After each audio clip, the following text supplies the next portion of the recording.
नमस्कार साथियों, स्वागत और अभिनंदन आप सभी का GK capsule by Ashok Sharma में। साथियों, आज जिस कैप्सूल के बारे में चर्चा करेंगे वो है आपके प्रमुख त्योहार। अक्सर मैसेज भी आता है, अक्सर त्योहारों को कैसे याद करें, इनको आप टुकड़ों में याद करिए। जैसे आज हमारा जो कैप्सूल है वो है प्रमुख त्योहारों पर।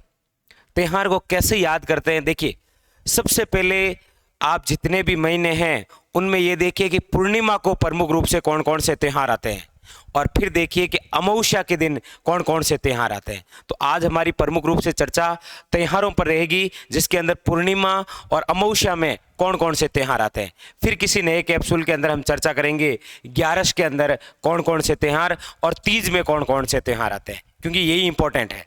जैसे आज देखिए सबसे पहले चर्चा है पूर्णिमा। 12 महीने होते हैं और प्रत्येक महीने के अंदर पूर्णिमा आती है, आप सभी जानते ही हैं। तो ऐसे कौन से महीने हैं जिसके अंदर पूर्णिमा से संबंधित हमारे एग्जाम में क्वेश्चन आता है। तो देखिए सबसे पहले देखिए चैत्र पूर्णिमा को कौन सी जयंती मनाई जाती है, याद रखिएगा हनुमान जयंती।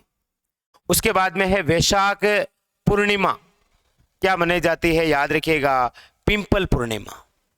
उसके बाद में है आषाढ़ पूर्णिमा, और आषाढ़ पूर्णिमा के दिन क्या मनाई जाती है, याद रखिएगा गुरु पूर्णिमा।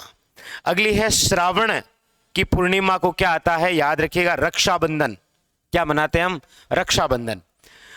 अगला है आपके भाद्रपद पूर्णिमा, यानी कि भादवा की पूर्णिमा से शुरुआत होती है किसकी, याद रखिएगा श्राद्ध पक्ष की, श्राद्ध शुरू हो जाते हैं। उसके बाद में है आश्विन, यानी कि आसोज पूर्णिमा को क्या कहा जाता है, याद रखिएगा शरद पूर्णिमा या रास पूर्णिमा। इस दिन जो चंद्रमा है वो अपनी 16 कलाओं के साथ उदय होता है, इसीलिए क्या है शरद पूर्णिमा। और फाल्गुन पूर्णिमा, यानी कि जो फागण की पूर्णिमा है उस दिन कौन सा त्योहार आता है, होली।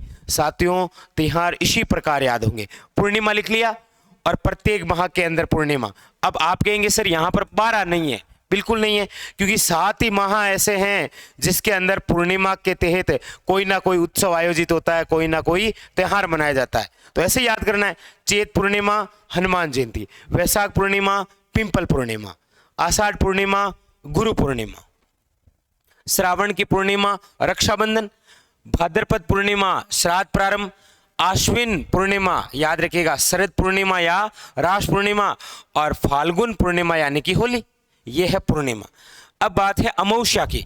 अमावस्या के दिन कौन कौन से, देखिए सबसे पहले चैत्र अमावस्या। चैत्र अमावस्या के दिन याद रखिएगा पाबू जी का मेला भरता है। चैत्र अमावस्या के दिन पाबू जी का मेला, जबकि चैत्र पूर्णिमा के दिन याद रखिएगा हनुमान जयंती। ऐसे याद रहेंगे तुलना से। तो चैत्र अमावस्या के दिन है पाबू जी का मेला। फिर है आपके ज्येष्ठ अमावस्या, इस दिन वट अमावस्या, वट वृक्ष की पूजा की जाती है। तो वट अमावस्या कब है, याद रखिएगा जेठ में। अगली आपके श्रावण अमावस्या, याद रखिए श्रावण पूर्णिमा को तो आता है रक्षाबंधन। ये देखिए श्रावण पूर्णिमा को रक्षाबंधन, और श्रावण अमावस्या को है हरियाली अमावस्या। कौन सी अमावस्या है, हरियाली अमावस्या। भाद्रपद अमावस्या को क्या आती है, याद रखिएगा सत्य अमावस्या, क्योंकि इसी दिन मेला भरता है रानी सत्य का। तो भाद्रपद अमावस्या सत्य अमावस्या। अगला है आश्विन अमावस्या। आश्विन अमावस्या के दिन याद रखिएगा सर्वे पितृ अमावस्या मनाई जाती है। और कार्तिक अमावस्या के दिन याद रखिएगा दीपावली, क्योंकि अभी हमने पढ़ा फाल्गुन पूर्णिमा को होली और कार्तिक अमावस्या को क्या है, दीपावली। और अगला है आपके माघ अमावस्या, इस दिन होती है मौनी अमावस्या। बस पूर्णिमा और अमावस्या दोनों याद हो गए, बस इसी प्रकार से लिखना है।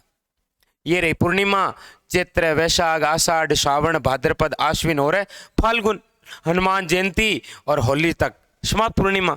और उसके बाद में है आपके अमावस्या, तो चैत्र पाबू जी का मेला, और यहाँ पर देखिए अंतिम है मौनी अमावस्या। तो पूर्णिमा और अमावस्या के तहत जो जो त्योहार मनाए जाते हैं वो आपके सामने।